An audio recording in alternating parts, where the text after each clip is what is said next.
ಮಾಧ್ಯಮದವರಿಗೆ ಸ್ವಾಗತ ಬಯಸ್ತಾ ಈ ಒಂದು ದಿವಂಗತ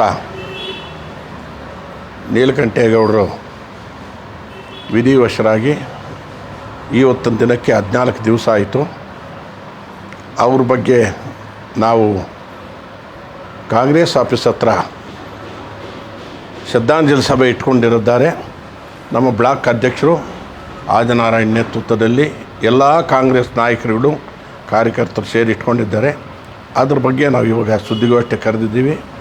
ಇದಕ್ಕಿರ್ತಕ್ಕಂಥ ನಮ್ಮ ಬ್ಲಾಕ್ ಕಾಂಗ್ರೆಸ್ ಅಧ್ಯಕ್ಷ ಅಂತ ಅಮಾನುಲ್ಲರವರೇ ಮತ್ತು ಇನ್ನೊಬ್ಬ SC ಬ್ಲಾಕ್ ಕಾಂಗ್ರೆಸ್ ಅಧ್ಯಕ್ಷ ಅಂತ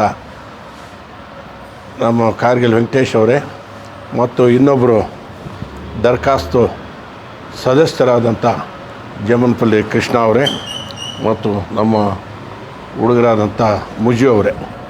ಇವತ್ತಿನ ದಿನ ಏನಂದರೆ ನಾವು ಕಾಂಗ್ರೆಸ್ ಆಫೀಸ್ ಹತ್ರ 25ನೇ ತಾರೀಕು ಮಂಗಳವಾರ 11 ಗಂಟೆಗೆ ನಾವು ಇತ್ತೀಚೆಗೆ ಸಭೆಗಳು ಮಾಡಿ ಆದಿನಾರಾಯಣ್ಣು ನಾವು ಇಲ್ಲಿರ್ತಕ್ಕಂಥವರು ಇನ್ನೂ ಎಲ್ಲ ಲೀಡರ್ಗಳು ಎಲ್ಲ ಉನ್ನತ ನಾಯಕರುಗಳು ಎಲ್ಲರೂ ಸೇರಿ ಕಾರ್ಯಕರ್ತರು ಪೂರ್ವಭಾವಿ ಸಭೆ ಕರೆದು ಕೂಡ ಎಲ್ರಿಗೂ ಮನವಿ ಮಾಡಿಕೊಟ್ಟಿದ್ದಾರೆ. ಎಲ್ಲ ನಾವು ಬರಬೇಕು 25ನೇ ತಾರೀಕು ಅವ್ರಿಗೆ ಶ್ರದ್ಧಾಂಜಲಿ ಸೂಚಿಸಿ ಅವ್ರಿಗೆ ಆತ್ಮಕ್ಕೆ ಶಾಂತಿ ಕೋರಬೇಕು ಅಂಥೇಳಿ ಎಲ್ರಿಗೂ ಕೂಡ ಮನವಿ ಮಾಡಿಕೊಂಡಿದ್ದೀವಿ.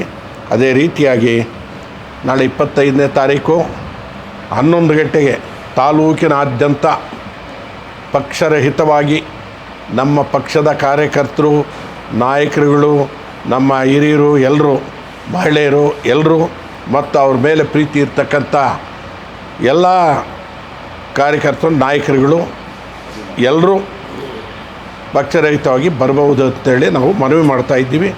ಅವ್ರ ಮನೆಯವ್ರಿಗೂ ಕೂಡ ದೇವರು ಆರೋಗ್ಯ ಕೊಟ್ಟು ಅವ್ರಿಗೆ ಒಳ್ಳೆಯ ಧೈರ್ಯ ಕೊಟ್ಟು ಅವ್ರಿಗೆ ಶೋಕ ಸಂದೇಶವನ್ನು ಆ ನೋವನ್ನು ದೇವರು ಹೋಗಲಾಡಿಸ್ಬೇಕು ಅಂತೇಳಿ ನಾವು ಪ್ರಾರ್ಥನೆ ಮಾಡಿಕೊಡ್ತಾ ಇದ್ದೀವಿ. ಅದಕ್ಕೋಸ್ಕರ ಇವತ್ತು ಇನ್ನು ನಾಳೆ ಇಲ್ಲ ನಾಳೆದ್ದಿರೋದು, ಅದಕ್ಕೋಸ್ಕರ ಇನ್ನೊಂದು ಸಲ ಹೇಳೋಣ ಅಂಥೇಳಿ ನಮ್ಮ ಬ್ಲಾಕ್ ಅಧ್ಯಕ್ಷರಂತ ಅಮಾನುಲ್ಲಾ ಅವರು ಹೇಳಿದ್ರು ಮತ್ತು ಆದಿನಾರಾಯಣ ಹೇಳಿದ್ರು. ಅದಕ್ಕೆ ಸರಿಯಪ್ಪ ಇವತ್ತೊಂದು ದಿನ ಎಲ್ಲ ಜನಕ್ಕೂ ಕೂಡ ನಾವು ಒಂದು ಸಂದೇಶ ಕೊಡೋಣ ಅಂಥೇಳಿ ನಾವು ಇವತ್ತು ಸೇರಿ ಏನೂ ಇಲ್ಲ ಇಷ್ಟೇ ಕಾರ್ಯಕ್ರಮ. ಇವತ್ತೊಂದು ದಿವಸ ನಾವು ಎಲ್ಲರಲ್ಲಿ ಕೂಡ ನಾವು ಮನವಿ ಮಾಡಿಕೊಳ್ತಾ ಇದ್ದೀವಿ. ತಾಲೂಕಿನ ಕಾರ್ಯಕರ್ತರು ನಾಯಕರುಗಳು ಎಲ್ಲ ಆತ್ಮೀಯರು ಸ್ನೇಹಿತರು ಅವ್ರಿಗೆ ಪ್ರೀತಿ ಪಾತ್ರರಾಗತ್ತಂಥ ಜನಕ್ಕೆ ಎಲ್ರಿಗೂ ಕೂಡ ನಾವು ಮನವಿ ಮಾಡ್ತಾಯಿದ್ದೀವಿ.